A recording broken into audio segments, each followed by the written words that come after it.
percaya katakan amin. Berikan tepuk tangan untuk puji Tuhan. Silakan duduk. Terima kasih untuk para pelayan altar ya, yang pimpin puji-pujian ini adalah anak rohani kami. Dapat tahu ya nak, 12 tahun dia jadi Pokarawanci. Dari awal dia lulus SMA ya? Lulus SMA, kemudian dia kuliah, dia bekerja, dia menikah. Setelah menikah punya anak, dia pindah.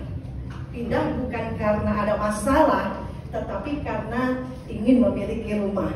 Dan rumah yang Tuhan berikan kepada keluarga ini cukup agak jauh dari kami. Kebetulan kami juga harus pindah dari daerah barat itu ke mana Pak? Ke utara ya?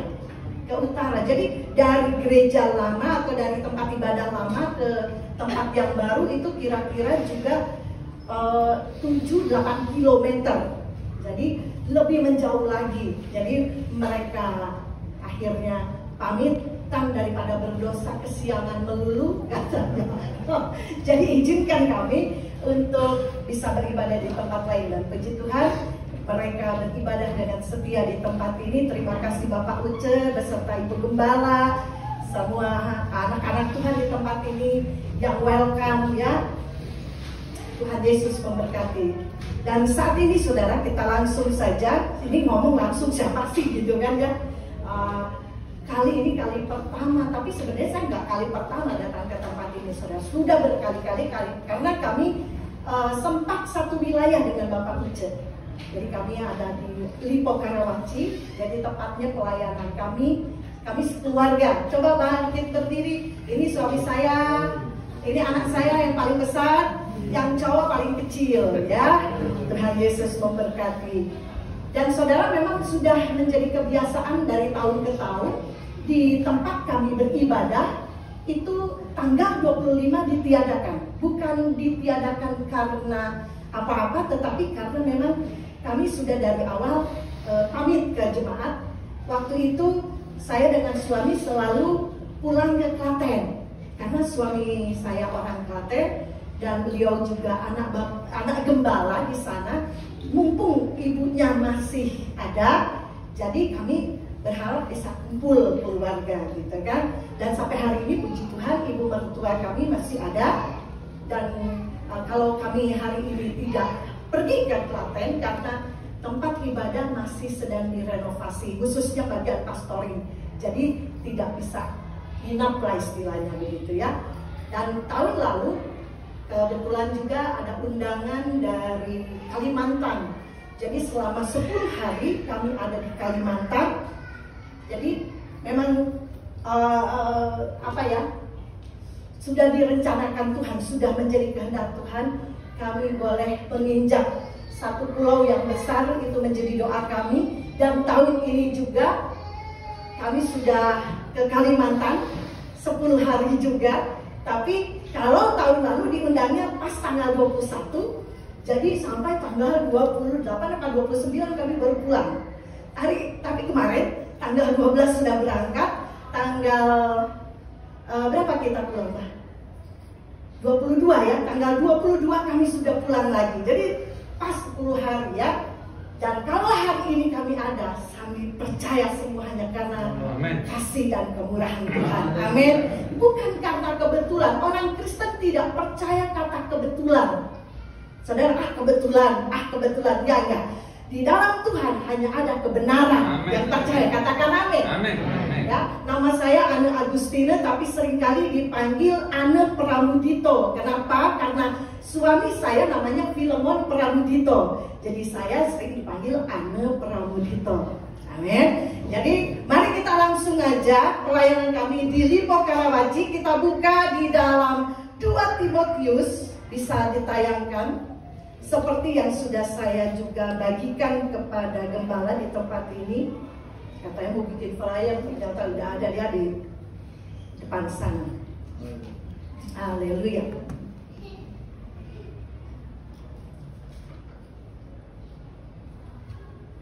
2 Timotius pasal 2 ayat 1 sampai dengan 4, tapi ayat 1 saja saudara. Nanti saudara baca sendiri di rumah supaya tidak terlalu panjang.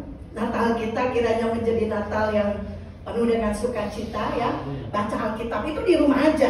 Di sini ya kita akan memberikan penjelasan yang kiranya bisa menguatkan kita semua. Judul atau tema khotbah pada saat pagi hari ini adalah jadilah kuat di dalam kasih karunia. Mari kita bangkit berdiri, kita akan menghormati firman Tuhan. Kita akan baca bersama-sama 2, 3. Sebab itu, hai anakku, jadilah kuat oleh kasih karunia dalam Kristus Yesus. Silakan duduk, saudara. Haleluya. Hai anakku, saudara anak Tuhan. Haleluya. Ada beberapa hamba Tuhan mungkin di tempat ini, tetapi kalau kita sering kali mendengar di luar sana, orang-orang dunia justru memberikan nasihat yang berbeda seperti yang kita baca pada saat pagi hari ini. Kalau di dalam 2 Timotius ini dikatakan, hai anakku, jadilah kuat di dalam kasih karunia. Tapi kalau di luar sana katakan, jadilah kuat kalau kamu punya banyak cuan, ya. Jadilah kuat kalau kamu punya banyak koneksi yang hebat.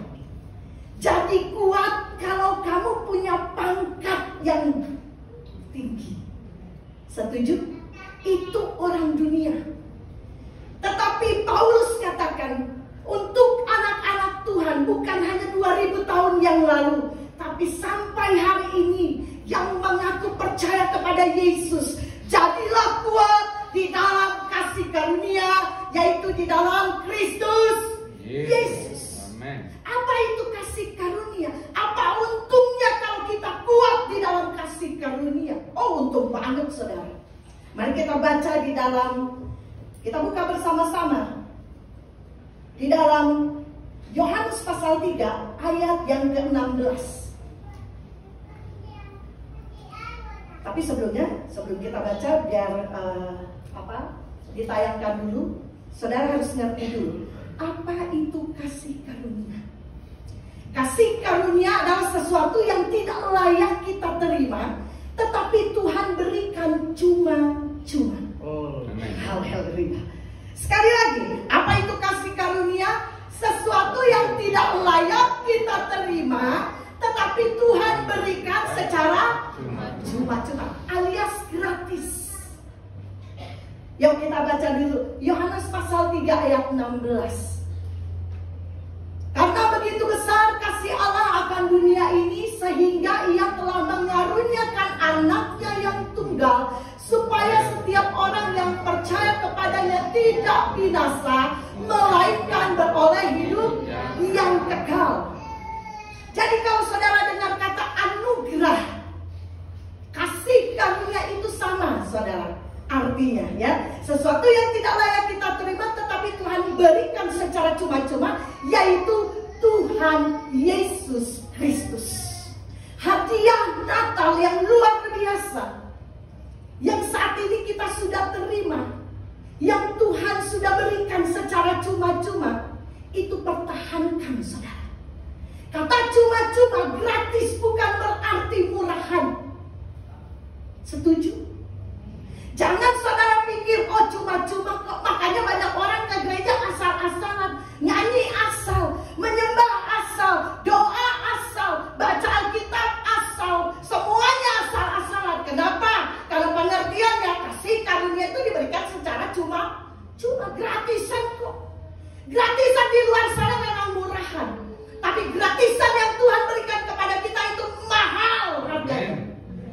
Saking mahalnya, nggak ada seorang pun yang bisa bayar, nggak ada seorang pun yang bisa beli kasih karunia. Makanya Tuhan berikan cuma-cuma. Sekaya apapun saudara di dunia ini, tidak ada yang bisa membeli keselamatan. Yang percaya katakan amin. Ada yang bisa di sini percaya bahwa kalau mati masuk surga? Yakin saya bahwa nggak perlu Yesus, mati masuk surga. Saudara, setiap rumah ada penghuninya. Setuju? Setiap rumah ada penghuninya. Meskipun itu rumah kosong pasti ada setan. Kalau nggak ada setan ya pasti ada yang punya rumah. Setuju? Atau dua-duanya ada, yang punya rumah ada, yang setan juga ada. Makanya nggak masalah gitu kan. Kalau kita lihat orang berantem melulu. Nah di rumah nanti kita akan bahas itu, saudara. Tapi mari ngerti ini, saudara akan menjadi orang Kristen yang kuat, yang solid, yang punya kualitas luar biasa di dalam. Enggak cuma-cuma, enggak murahan. Jadi orang Kristen enggak asal-asal, karena ngerti mahal ini. Aku harus jaga apa yang Tuhan berikan, itu harus aku pegang dengan sungguh-sungguh. Amin. Saudara, kalau saudara juga pernah dengar, kita suka ikut 17 Agustusan lah gitu ya. Nah ini kita lurusin dulu nih. Kalau saudara ikut lomba panjat pinang, bukan panjat pinang kan rame-rame. Itulah balap karung. Nah, saudara ikut perlombaan balap karung, yang juara dapat apa? Dapat hadiah kan? Nah itu salah, saudara. Hadiah itu Efesus pasal 2 ayat 8 sampai 9 katakan, itu bukan hasil usahamu, itu bukan hasil pekerjaanmu. Jangan ada seorang pun yang memegahkan diri, karena itu cuma hadiah. Kasih karunia itu gift, hadiah. Kalau saudara masih berusaha, saudara masih berjuang, itu bukan hadiah. Kalau saudara dapat hadiah karena saudara ikut lomba balap karung, tarik tambang, nah itu saudara dapat upah. Katakan upah. Katakan upah. Sudah makan? Saudara kok tegang banget lihat saya. Ibu marah-marah. Saya gak marah-marah, saudara. Tapi saya akan banyak nanya. Jangan anak muda bilang, nanya. Saya akan banyak nanya, beneran saudara. Saudara, jadi kalau saudara dapat berkat yang luar biasa hari ini, katakan, Tuhan, terima kasih. Aku ngerti sekarang, mulai hari ini, keselamatan yang Tuhan berikan kepadaku tidak akan aku buat percuma, karena itu mahal harganya. Yesus datang dari sorga yang mulia. Dia tinggalkan semuanya hanya untuk supaya saya dan saudara bisa diselamatkan. Amin. Tapi kan baru diselamatkan. Nah, itu banyak orang Kristen nggak ngerti. Kalau sudah terima Yesus, makanya sudah cuma-cuma nih, percuma. Jadi dibikin cuma-cuma, gratisan. Kau sekarang ngerti, saudara? Itu baru keselamatan. Kata diselamatkan artinya dikembalikan kepada posisi yang semula. Bukan kalau mati masuk surga. Ya, kalau saudara seperti penjahat yang ada di sebelah kanan Yesus, begitu percaya mati, masuk surga. Karena Yesus katakan, hari ini juga engkau sudah bersama-sama dengan aku di mana? Di Taman Firdaus. Selamat dia. Tapi pada kenyataannya saya dan saudara begitu percaya terima Yesus kan gak mati kan? Kita harus masih terus hidup. Dan keselamatan yang kau terima itu harus engkau perjuangkan. Nah ini perjuangannya di sini. Yang gratis itu tadi cuma dipungut nih saudara. Tadinya udah mau hanyut, Tuhan pungut, kembalikan. Tahu orang hanyut, dikembalikan kepada posisi yang semula. Posisi yang mana? Posisi dia dekat kembali dengan Allah Bapa. Tadinya jauh dari Tuhan.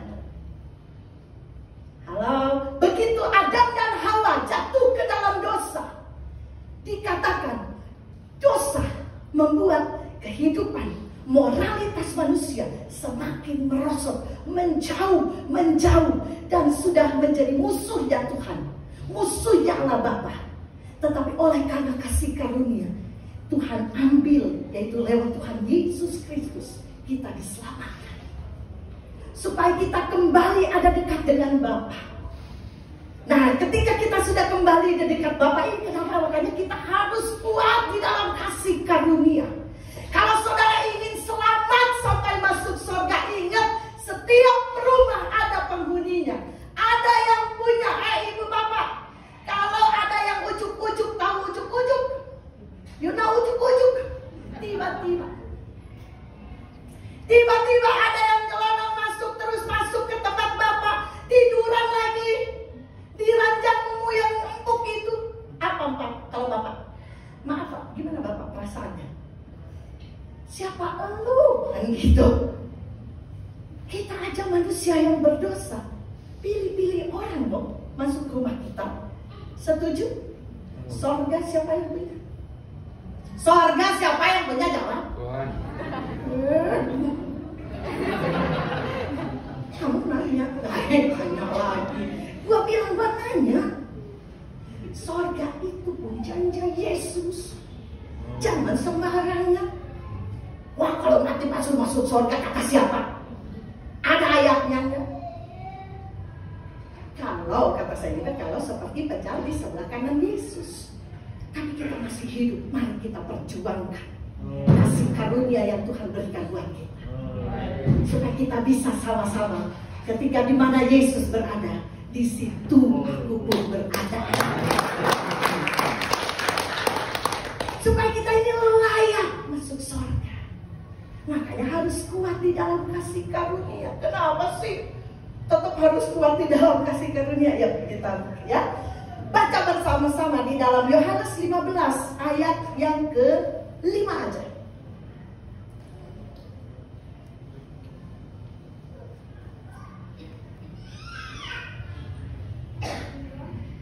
Yohanes 15 ayat yang ke-5. Akulah pokok anggur yang baca bareng-bareng. 2, 3. Akulah pokok anggur dan kamulah ranting-rantingnya. Barang siapa tinggal di dalam aku dan aku di dalam dia, ia berbuah banyak. Sebab di luar aku kamu tidak dapat berbuat apa-apa. Atau bisa bikin apa? Petantang, petenteng. Makanya kalau Efesus tadi kan jangan ada seorang pun yang memegahkan diri. Artinya nggak boleh ada yang sombong. Di sini masih ada yang banyak yang sombong. Kalau Mandra bilang sombong amat. Orang sombong itu kan suka mandang orang lain lebih rendah. Dia lihat dari atas sampai ke bawah, dari bawah sampai ke atas. Turun lagi. Turun naik. Terus pandangan orang sombong itu, dia nggak perlu bicara tapi tatapan matanya itu menyakitkan.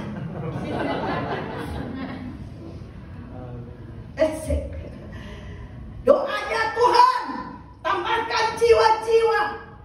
Udah ditambahin jiwa, ada yang datang, dilihatinnya ya Allah. Terus dia bilang lagi, gembala, jangan macam-macamnya. Itu ada jemaat yang baru, jangan karena dia orang kaya, terus sudah langsung dipakai-pakai aja. Suka-suka Bapak gimana dong? Halo? Orang yang hidup di dalam kasih karunia itu nggak sombong.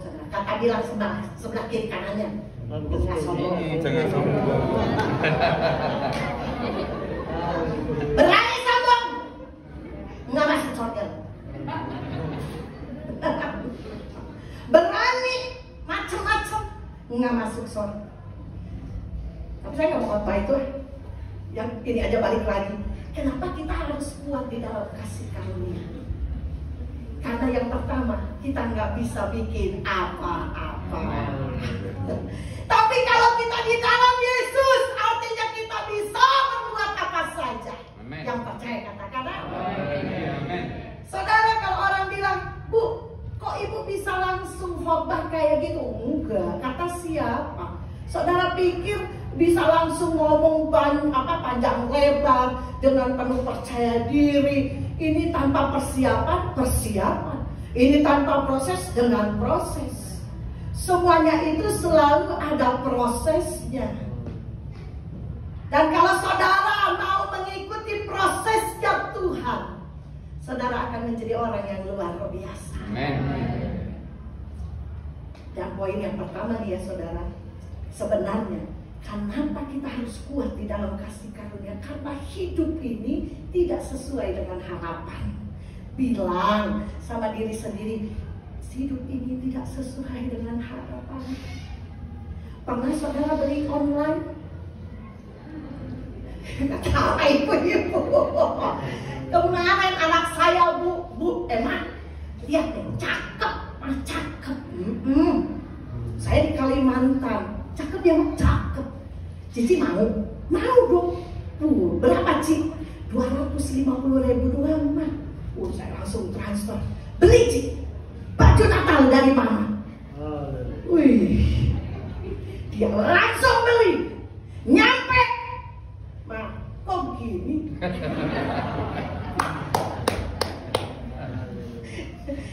Kan jauh panggang daripada api. Enggak sesuai dengan harapan. Betul. Beli sepatu nomor 37, katanya bener 37, kok gombrong begini, kagak bisa dipakai. Modelnya sih cakep, begitu nyampe membleng. Pernah juga ke restoran kan? Kita lihat tuh gambar, cakep banget dah. Ngiler gue. Saya kalau ditraktir sama si Hana nih, tante pilih, pilih yang paling bagus gambarnya. Begitu nyampe, kok gini? Saya panggil tuh, mas. Itu kan yang suka nyaji-nyajinya gitu. Mas ini mas. Ya bu, kenapa? Coba mas lihat mas. Gambarnya asli. Gambarnya ya lihat aslinya. Emang ada yang salah? Salah dong. Enak aja lo. Mata gua doang yang salah.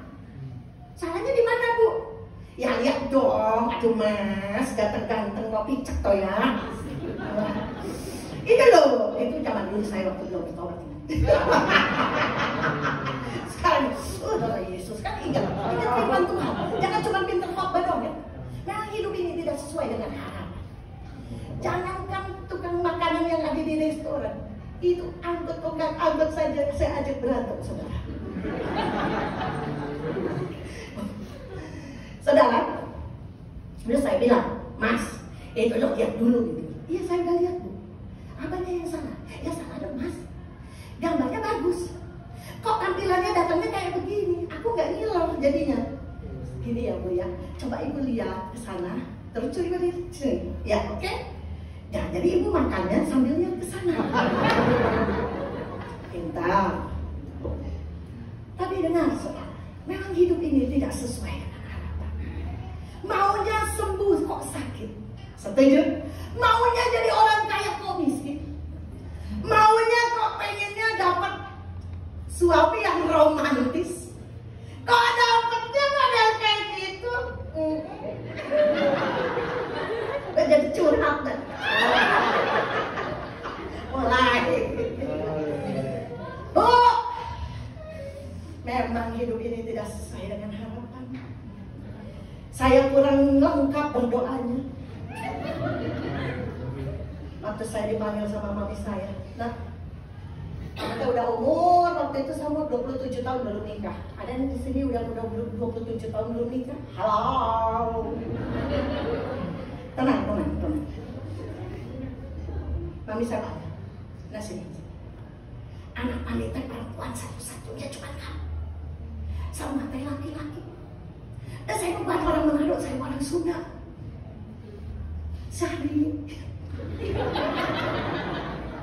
Sahrino nggak lain ya Maya.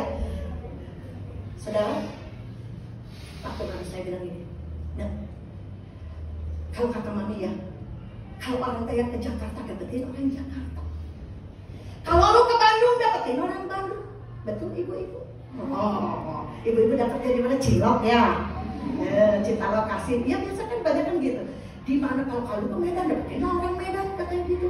Lalu di Cibabur Maluyu, lu mau dapetin apa? Ada saya dari belakang teriak tukang ojek. Karena memang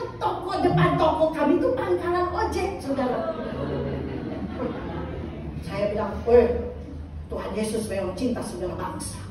Semua orang dia cinta. Tapi kira-kira dong, masa cici lu sama tukang ojek? Tapi kemudian saya bilang, aduh mami mah udah kayak cerita yang kemarin tuh saya dengar. Cerita apa? Iya, maaf ya di sini kalau ada orang Batak. Karena ceritanya memang lebih seru orang Batak gitu kan. Jadi dia panggil deh, mak sama anak. Nah, sini, inang dari kalau ke anak perempuan apa? Nana, barulah kelayakan gitu. Nah, sini. Mama tuh tanya, kau punya pacar belum? Sudah, Mak. Tapi jangan kau punya pacar orang timur sana ya. Kenapa, Mak? Pokoknya jangan. Kalau lo dapetin orang timur, mereka itu preman. Oh, enggak, enggak. Jadi, lu jangan dapetin orang Cina lu ya, katanya gitu. Emang kenapa marah Cina? Pelit dia. Oh, selamat, bukan mak. Oh, jadi, tapi kau juga jangan dapetin orang Manado. Kenapa mak orang Manado? Playboy. Oh, kalau gitu mak cocok nih. Dapetinnya aku orang Batak ya, kau orang Batak ya. Batak lagi. Iya lah mak. Jangan kau orang Batak. Kenapa mak orang Batak? Nggak romantis ya. Nanti kalau kau pacaran sama dia bilang begini, dek, mari kan mencungmu deh. Emang lu pikir moncong kuda atau moncong mobil? Tapi suami saya juga biar kata bukan orang Batak, dia orang Jawa, nggak ada romantis. Masa saya tanya, Pak, dulu kenapa sih langsung nembaknya gitu amat? Orang mau bilang cinta kayak dulu, I love you kayak apa kayak gitu ya, I miss you, I need you kayak. Ini tiba-tiba, no, saya mau lamar kamu. Itu saya komplain udah nikah. Terus suami saya bilang, mau bilang cinta tiap hari tapi nggak dinikahin, atau yang langsung dinikahin tapi nggak bilang cinta.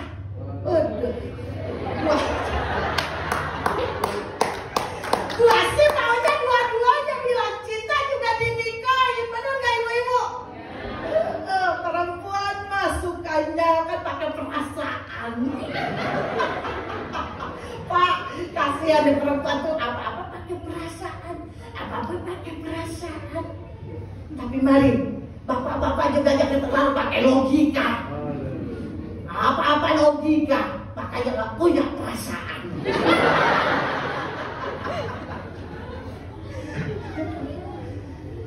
Ya, tapi saudara, mari, kalau engkau kuat di dalam kasih karunia, engkau akan mengerti bagaimana bersikap menjadi pria yang benar, perempuan yang benar di dalam Tuhan. Amin.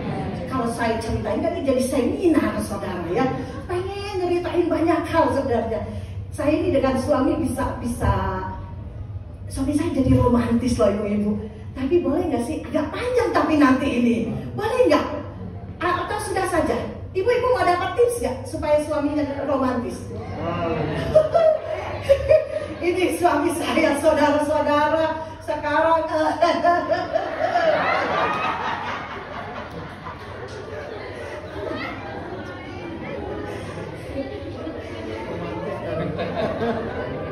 Dari tahun 2000, saya menikah tahun 99 saudara. Dan tahun 99 sampai tahun 2006 tahun 2008 antara segitu loh. Nggak ada romantisnya, nggak ada bagus-bagusnya. Masa orang sakit, dia cuma nggak gini, sakit bu. Orang pengen kayak ya? Enggak, sakit bu. Iya pak sakit, saya mau saja, iya Pak sakit, ke dokter dong, kata gitu. Tapi saya berdoa saudara, ingat di dalam Tuhan, di dalam Yesus, kamu bisa melakukan apa saja. Kamu bisa ubah semua situasi. Amin, termasuk suamimu. Saya berdoa memang, Tuhan, gimana caranya Tuhan? Saya berdoa, saya puasa, saya nggak tahu gimana caranya. Ternyata puji Tuhan saudara, satu hari Om Yopi Siloy ya Pak, waktu itu masih zamannya Om Yopi Siloy, bikinlah seminar kaum wanita, tapi yang khotbah bapak-bapak. Saya bingung juga tuh. Tapi ternyata, wih, dahsyat banget. Saya dapat di situ tipsnya. Ternyata cuma 3 saudara. Dia bilang mau saudaranya, saudara, ibu-ibu, suaminya yang tidak romantis jadi romantis. Tipsnya cuma 3. Yang pertama, buang gengsi. Nah itu dia. Saudara mau buang gengsi? Kalau nggak mau buang gengsi nggak bisa. Yang kedua, yang ketiga dilanjutin nggak bisa. Berani buang gengsi dulu. Bapak-bapak juga banyak kan ibu-ibunya nggak romantis. Baru dipeluk dikit, dia lu lebay. Jadi yang nggak romantis itu bukan cuma bapak-bapak doang. Banyak mama juga nggak romantis. Please deh mama. Ya. Jadi waktu saya bilang, oke, buang gengsi, oke. Siapa? Buang gengsi, berani ibu? Berani? Oke, yang kedua katanya, kalau sudah buang gengsi, tiap pagi, bangun pagi, ataupun dia pulang kerja, ya mau tidur, peluk dia. Kan pasti memang buang gengsi ibu-ibu. Bayangkan, saya tuh tipenya orangnya emang romantis. Saya baru deketin, Pak, apa? Ya gitu. Bilang lebay sih enggak, itu belum ada lebay. Apa?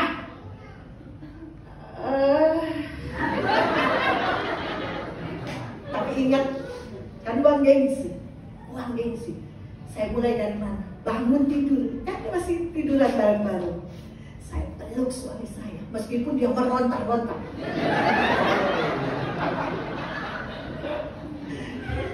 Waktu dia bilang gini, gila nih. You know, gila nih. Menjijikkan. Saya bilang, emang juga ekek ya. Terus saya peluk, pokoknya saya peluk. Kalau nggak bilang gila nih, besoknya dia akan bilang gini, medeni. You know medeni, menakutkan. Lu pikir gua setan? Tapi saya terus peluk suami saya. Setiap pagi, bangun pagi, Pak, saya peluk. Meskipun dia berontak-ontak. Tapi sebenarnya kemudian kata si bapak yang khotbah yang jadi pembicara waktu itu, ibu-ibu, tolong katanya, memang kamu harus latih suamimu. Maaf ya. Jadi orang-orang yang gak romantis ini seperti binatang, kayak anjing, mesti dilatih. Yang ngomong laki-laki loh Pak, bukan saya Pak. Saya kan cuma menyampaikan lagi. Jadi katanya ibu-ibu, karena waktu itu yang datang kan ibu-ibu, kalau bapak-bapak yang romantis, dilatih. Makanya kakak, meeting. Kalau itu tiap hari, tiap saat, saudara benar ya? Suami saya pulang kerja, saya peluk dia. Halo Bapak, meskipun Bapak ya, bukan gengsi. Lu memang gak ngerti latih lu. Gitu. Peluk, saudara. Dan kalau dia sudah mulai diam, nah artinya dia sudah nyaman, sudah terlatih dia jinak. Nah, kalau anjing atau binatang coba, kalau mau dijinakkan kan tapi kalau dia sudah jinak diam kan dia kan? Sudah senang dia, jinak dia. Nggak usah disuruh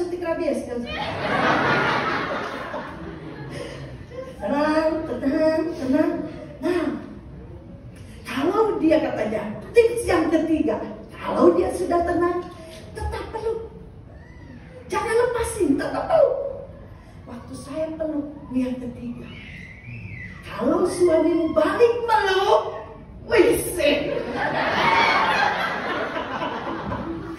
Tapi itu memang katanya bulan ketiga, Bu. Kalau agak panjang memang perjuangan kita, tapi tidak ada yang sia-sia.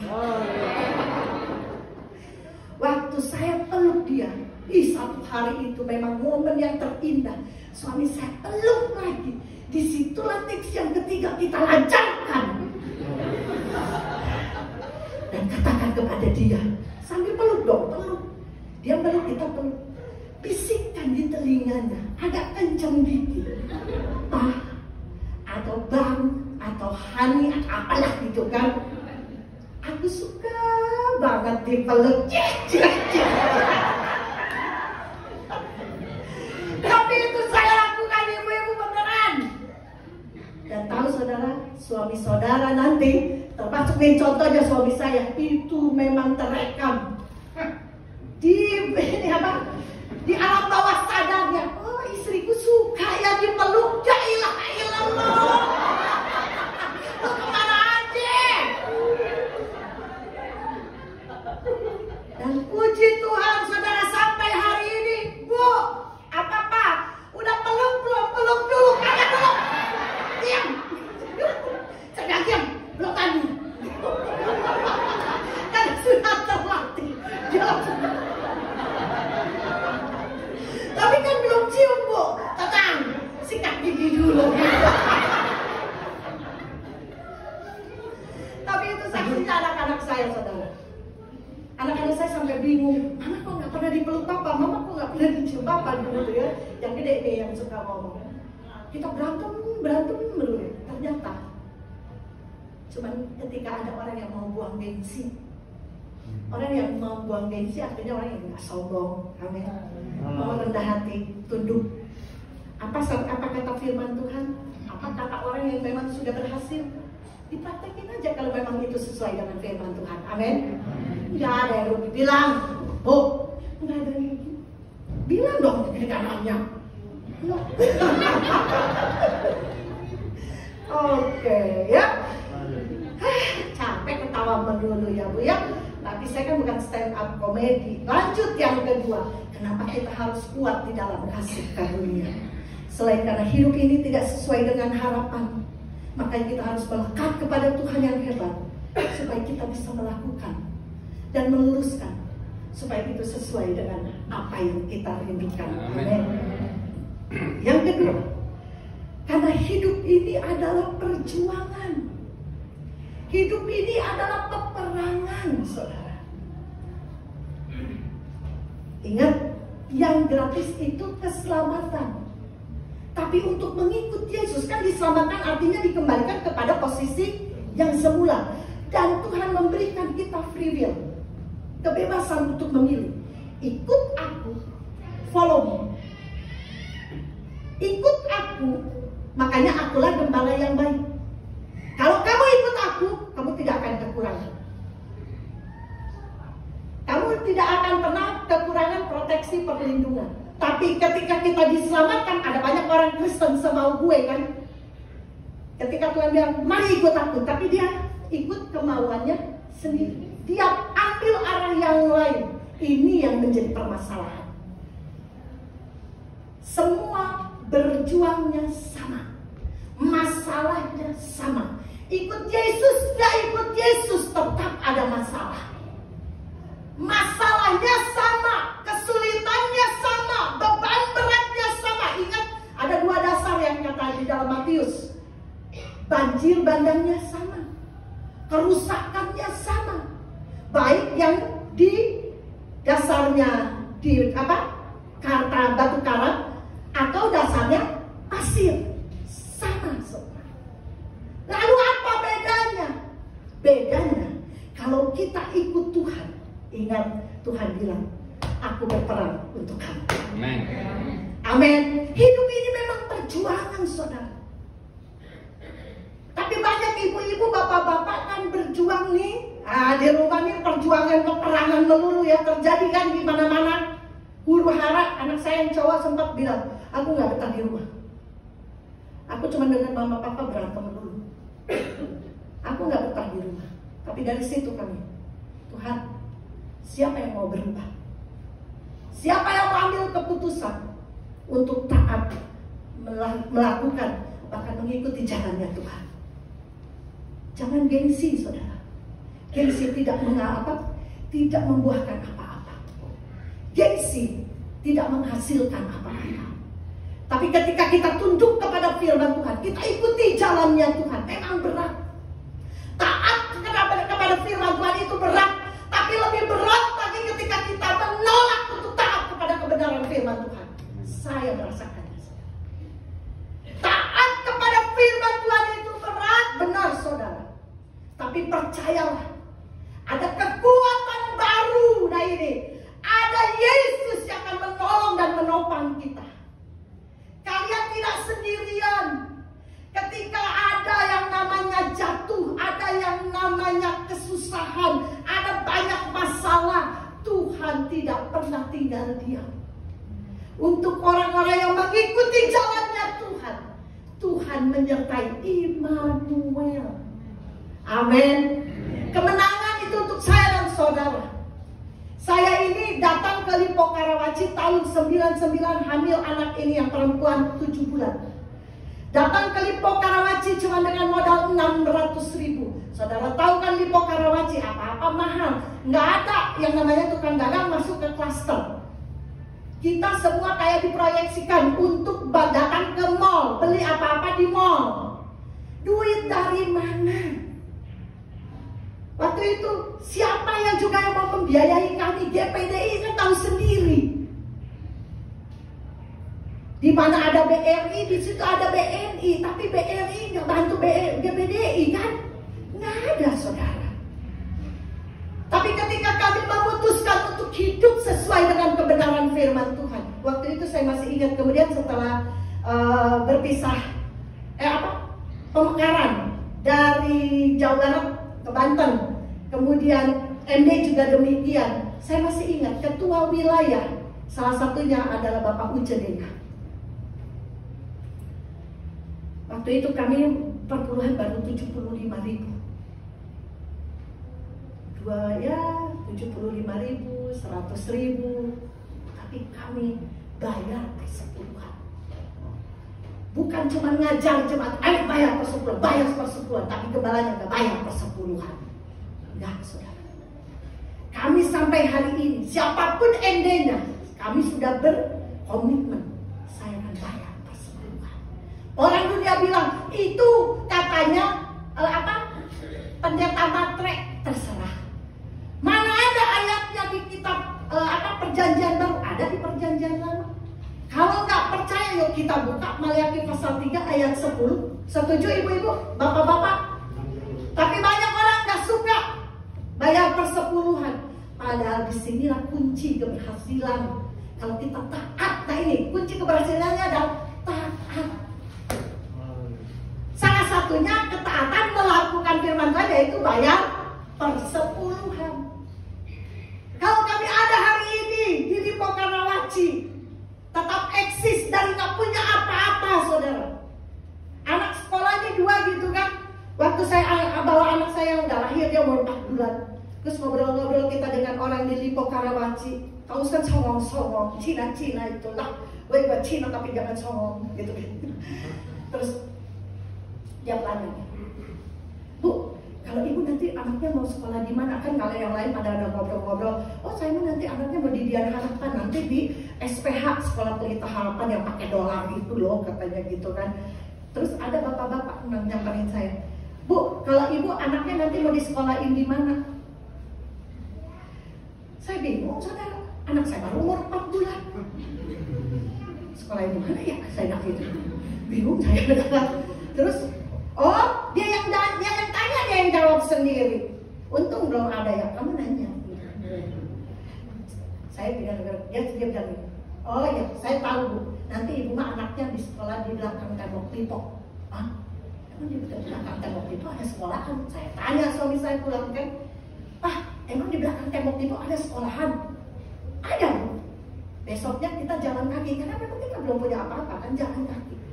Nih Bu, Bayar saudara. Madrasah. Kita sana dia. Kira-kira kek, gitu kan? Tapi saya bilang, tidak ada yang mustahil buat Tuhan Yesus. Selalu saya katakan, tidak ada yang mustahil buat Tuhan Yesus.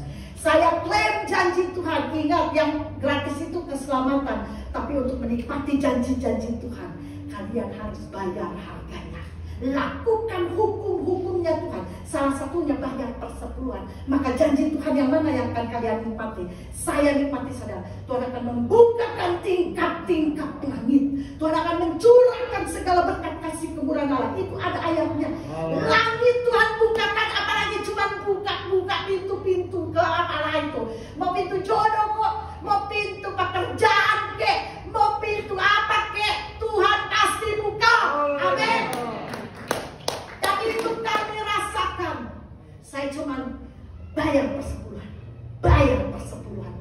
Dan saya katakan waktu itu, Tuhan, saya nggak tahu saya mau sekolahin anak saya di mana. Tapi tolong Tuhan, si anak ini dulu waktu di Cianjur susah, saudara, untuk pengen sekolah. Suami saya bisa sampai S2, saya S3, saudara. SD, SMP, SMA. Dan 3 bahasa. Bahasa Indonesia, bahasa Sunda, dan bahasa roh. Sedikit bahasa tubuh, bahasa isyarat gitu kan. Tapi dengar saudara, kalau kita hidup di dalam Tuhan, tidak ada yang mustahil. Bilang tidak ada yang mustahil. Siapa yang nyangka waktu saya doa puasa, saya dengar sendiri. Ya, saudara jangan suka alergi ya. Kok dia bisa dengar suara Tuhan? Hebat banget ya. Terus saudara suka alergi saya dengan orang suka dengar suara Tuhan. Ngakunya anak Tuhan, hamba Tuhan. Ya suara Tuhan, masa suara setan? Betul? Ngaku anak Tuhan, suara setan atau suara Tuhan yang didengar? Suara Tuhan dong. Makanya saudara dengar ini. Yang lahir baru itu bukan tubuh, jiwa, dan rohnya. Semuanya lahir baru. Yang lahir baru diselamatkan itu rohnya. Roh saya dan saudara. Waktu saudara bertobat umur 20 tahun. Misalnya saya waktu itu bertobat umur 18 tahun. Waktu lahir baru itu, yang lahir baru, yang masih bayi itu rohnya. Tubuh dan jiwanya udah 18 tahun. Sudah terdidik, terlatih dengan kejahatan. Makanya kalau kata Tuhan Yesus, kamu kalau mau ikut aku, kamu harus sangkal diri, pikul salib, supaya daging dan jiwamu didisiplinkan, supaya manusia rohanimu bisa bertumbuh dan berkembang. Amin. Ngerti ini saudara? Saudara akan menjadi orang Kristen yang luar biasa. Kenapa sih harus bayar perpuluhan? Kenapa sih harus berdoa? Kenapa sih dipaksa-paksa? Anak kecil, namanya anak kecil, itu darah-darah itu taunya cuma udah sikat gigi belum? Lupa. Udah makan belum? Harus makan mulu. Anak kecil kan? Makanya mesti dipaksa. Ibu-ibu, bapak-bapak nggak ada tuh anak kecil. Udah suka-sukanya dia, mati dia. Kalau manusia rohanimu tidak didisiplinkan, jiwa dan tubuhmu itu juga tidak didisiplinkan, mati kita jadi orang Kristen. Makanya harus dilatih. Mereka itu saya latih, sikat gigi, makan tepat waktu, nggak boleh jalan-jalan. Kamu harus belajar, kamu harus begini. Anak saya itu dari 0 sampai 6 tahun itu sistemnya tentara. Benar saudara? Saya latih mereka. Ini jenderal, lu bawahan. Nggak punya pilihan. Ma, aku masih mau bobo. Nggak ada, bangun. Anak saya suka gini, ma, perasaan dia baru bangun, kenapa udah bobo lagi? Dia bilang, bobo aja. Karena jam 4 pagi, dia harus sudah bangun. Dia harus doa pagi. Saya disiplinkan anak-anak saya. Kenapa? Kalau enggak nanti dia besar didisiplinkan oleh dunia. Dengar ini saudara, umur 0 sampai 9 tahun anak itu adalah usia emas. Jadi perhatikan anak-anak saudara. 0 sampai 3 tahun itu adalah waktunya kita memperkenalkan orang tuanya dengan sebaik-baiknya. Jangan kasih pilihan. Mereka jangan sampai dengar, jangan terlalu bapak-bapak pegang gadget. Anak kecil biar diam pegang gadget. Anak kecil itu biar dengar bahasa mama papanya. Ini anak dia harus kasih tahu. Ini mamamu nak, ini bapakmu nak, hormati dia. Bapakmu hormati dia, ini bapakmu hormati dia. Pokoknya apa yang bisa saudara ajarkan, baca Alkitab, apa pokoknya doa, ajarin waktu 0 sampai 3 tahun. Itu ajar hormati orang tua, kasihi orang tua, ya. Ini sedikit seminar jadinya saudara. Karena saya mau menyelamatkan generasi. Jangan sampai anak-anak ibu-ibu dan bapak-bapak di sini itu menggenapi 2 Timotius pasal yang berapa itu? Yang ketiga atau yang kedua Pak? Yang dikatakan hari-hari yang akan datang akan menjadi hari-hari yang sukar. Setuju? Orang-orang tidak peduli kepada agama, tidak menghormati orang tua. Kenapa? Dari kecil mereka tidak diajari untuk menghormati orang tuanya. Anak saya sedang darah, pulang mereka. Udah besar, mereka udah ngerti, saudara. Tapi mereka sudah saya tanam dari kecil. Itu di alam bawah sadarnya. Mama saya, papa saya adalah jenderal. Ada saatnya memang boleh ditentang, tapi yang mana dulu. Tapi kalau yang benar, mereka udah tahu. Mereka tidak pernah tentang. Tapi dengar saudara, umur kemudian 4-9 tahun. Nah ini kesempatan untuk kita memperkenalkan siapa Yesus, Juru Selamat. Jangan saudara lengah, bacain Alkitab, berdoa, ajarin pokoknya. Jangan cuma berharap kepada guru-guru di sekolah minggu. Jangan berharap kepada guru-guru yang ada di sekolah Kristen. Kitalah orang tua yang harus mendidik mereka. Makanya kenapa ada banyak orang-orang Kristen pada zaman sekarang meninggalkan Tuhan. Begitu mudah meninggalkan Tuhan. Karena dari kecil orang tuanya suka bilang begini, akan mereka masih kecil, nggak tahu apa-apa. Nah ini nih, karena nggak tahu apa-apa, makanya mereka seperti spon kering, tahu spon kering, busa kering. Begitu keluar, mereka serap semua, sampai ajaran-ajaran sesat mereka dengar dan mereka terima. Jangan heran kalau ada banyak orang Kristen pindah agama, pindah keyakinan. Kenapa? Karena fondasinya nggak kuat. Mari saudara, hidup ini perjuangan. Ibu-ibu mau berjuang, bapak-bapak mau berjuang. Jangan bilang anakmu nggak tahu apa-apa. Mereka adalah tubuh, jiwa, dan roh sama seperti saya dan saudara. Mereka butuh diberi makan. Amin. Yang ketiga, yang terakhir. Sudah terakhir. Dan tadi ketawa sekarang kok bengong lagi. Ini agak serius memang. Saya tidak mau kehilangan generasi. Anak-anak kita harus menjadi orang-orang Kristen yang kuat di dalam Tuhan. Amin. Yang terakhir, kenapa kita harus kuat di dalam kasih karunia? Galatia pasal yang ke-6 ayat 9 dan yang ke-10.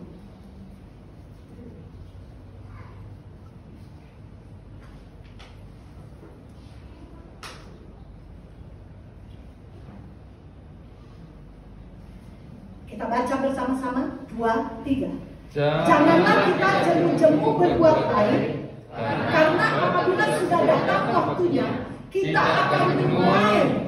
Jika kita tidak menjadi lemah, berarti harus lanjut. Karena itu, selama masih ada kesempatan bagi kita, marilah kita berbuat baik kepada semua orang, tetapi terutama kepada kawan-kawan kita seiman. Haleluya. Jadi saudara, kenapa kita harus kuat di dalam kasih karunia? Karena kita akan menuai. Katakan menuai. Nggak ada yang gratis.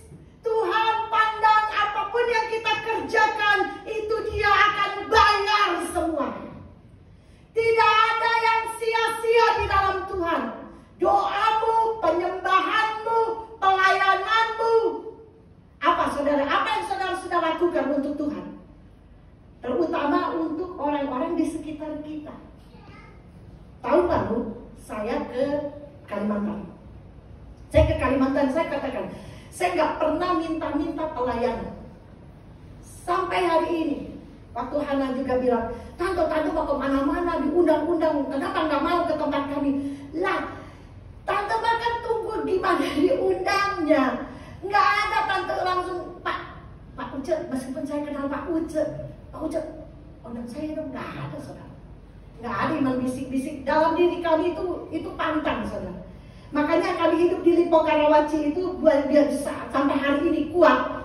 Bukan karena kita minta-minta, bukan karena kami ini suka datangin orang kaya, nggak pernah saudara. Kami cuma datang kepada Tuhan. Dan apa yang Tuhan katakan, lakukan yang baik, yang benar, yang sesuai dengan firman Tuhan. Karena pada waktunya engkau akan menuai. Amin. Haleluya. Nah ini, saya ke Kalimantan. Ketemulah di perjalanan itu menuju dari Balikpapan ke Merak itu perlu 16 jam. Jadi kami naik travel. Belum sampai beberapa jam lah, baru 2-3 jam, kemudian berhenti. Ceritanya istirahat lah gitu kan, yang mau ke belakang, yang mau minum.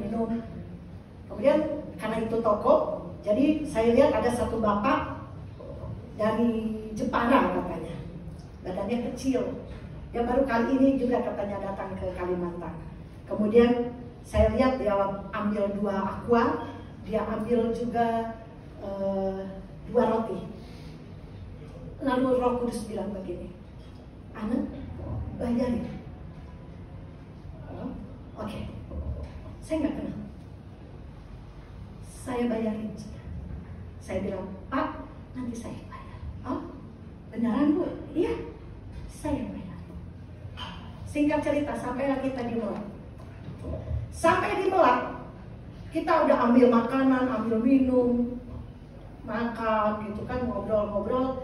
Saya pikir suami saya ngobrol sama siapa, nggak kenal siapa-siapa di situ. Kita juga baru pertama kali ke Kalimantan. Tapi begitu dia mau keluar, si bapak itu dia bilang juga gini, Pak, Bu, udah saya bayarin. Lebih mahal dari yang tadi saya ambil. Dari bapak itu ambil gitu kan. Dan saudara tahu, itu nggak berhenti sampai di situ. Dari kemarin juga, setiap kan penumpang kita ada 7 orang. Mereka ngopi, saya bayar. Mereka ngopi, saya yang bayar.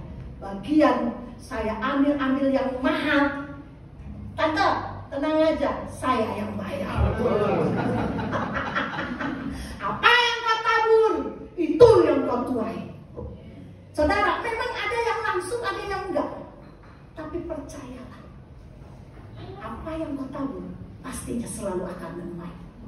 Saya dari kecil, ini sebelum saya tutup, saya dari kecil ini kan tinggal di Cibeber. Nah, keren banget ya, namanya Cibeber. Cianjur tahu yang kemarin gempa? Nah itu kota saya, tapi itu di kota. Saya tinggal di kampung. Kalau di Banten ini terkenal dengan Cibeng, Cina Benteng. Ada di sini Cibeng. Saya Cipu, Cina kampung. Tapi beda ya saudara. Orang boleh dari kampung tapi nggak kampungan. Kamseupai.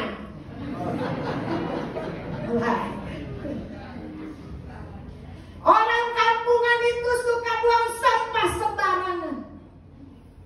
Saudara, kalau berani buang sampah lagi, ingat, kamseupai.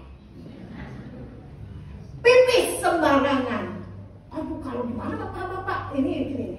Anak saya 2 ini, saya suka bawa ke kolam renang. Waktu, Mama pengen pipis, udah di situ aja. Nggak boleh Mama, kata close. Dia yang babahin saya. Gitu ya Cik. Wah waktu itu saya masih kampungan gitu kan. Nggak boleh Mama. Dia langsung cari toilet. Saya baru ngerti memang saudara. Berani saudara berenang, kencing di situ, kamseupai. Meludah sembarangan. Apalagi lagi COVID gini, jangan main buang ludah sembarangan. Kita boleh dari kampung, tapi nggak kampungan. Bilang kiri kanannya, nggak kampungan. Haleluya. Saya bilang dari kampung. Bapak gembala saya bilang, nah nanti ngajar sekolah minggu ya.